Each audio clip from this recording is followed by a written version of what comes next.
بسم اللہ الرحمن الرحیم۔ ناظرین، آج بھی ہم آپ کو جیسا کہ جب سے پاک بھارت کشیدگی ہوئی ہے شروع، تب سے ہم آپ کو انفارم کر رہے ہیں، اپڈیٹ کرتے رہتے ہیں۔ آج تو امریکنز میڈیا نے بھی اس بات کی تصدیق کر دی ہے کہ پاکستان اور بھارت کے درمیان جنگ کا خطرہ ابھی ٹلا نہیں ہے،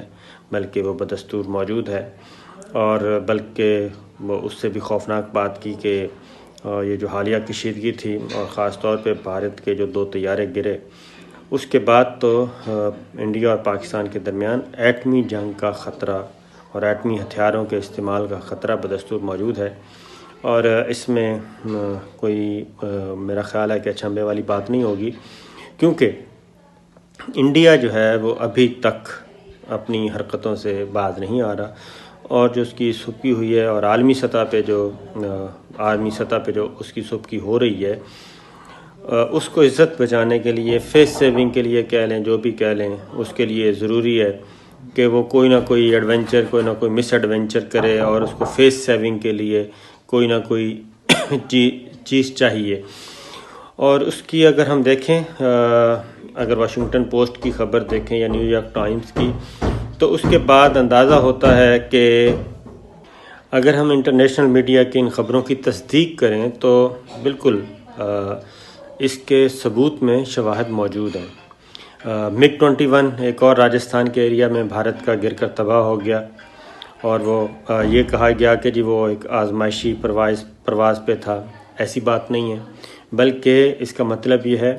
کہ بھارت جو ہے وہ اپنی ایئر فورس کو تیار کروا رہا ہے، اور مزید اس کو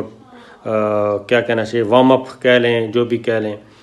فوجی زبان میں، وہ اس طرح کی ایکسرسائزز ہیں۔ اور خاص طور پہ MiG-21 کا دوبارہ گرنا، اس کا مطلب یہ ہے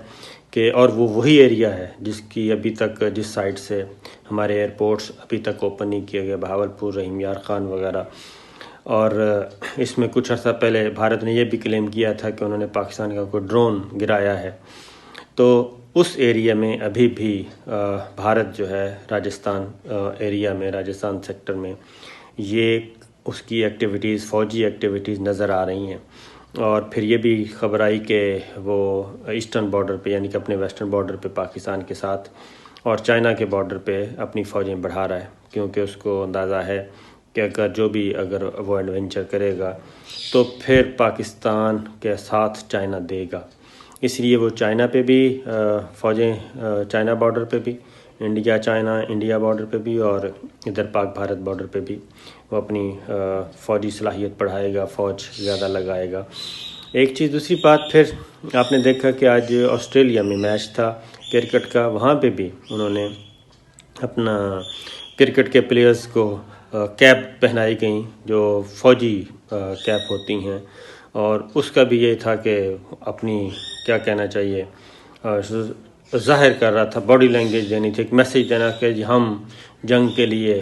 تیار ہیں۔ اور لیکن وہ بھی اللہ تعالیٰ کا شکر ہے کہ وہ بھی شکست ہوئی کرکٹ ٹیم کو، انڈین کرکٹ ٹیم کو، اور وہ بھی ایک پاکستانی نژاد عثمان کے ہاتھوں ہوئی جنہوں نے سینچری بنائی۔ تو سائن تو یہ آ رہے ہیں۔ اس طرح دوسری جانب شیخ رشید صاحب گئے ہوئے ہیں ایران، اور ایران کو بھی سمجھایا جا رہا ہے کہ آپ بھی اپنا جو ہے فیصلہ کریں کہ آپ دوست ہیں پاکستان کے ساتھ، برادر اسلامی ملک کا جو ہے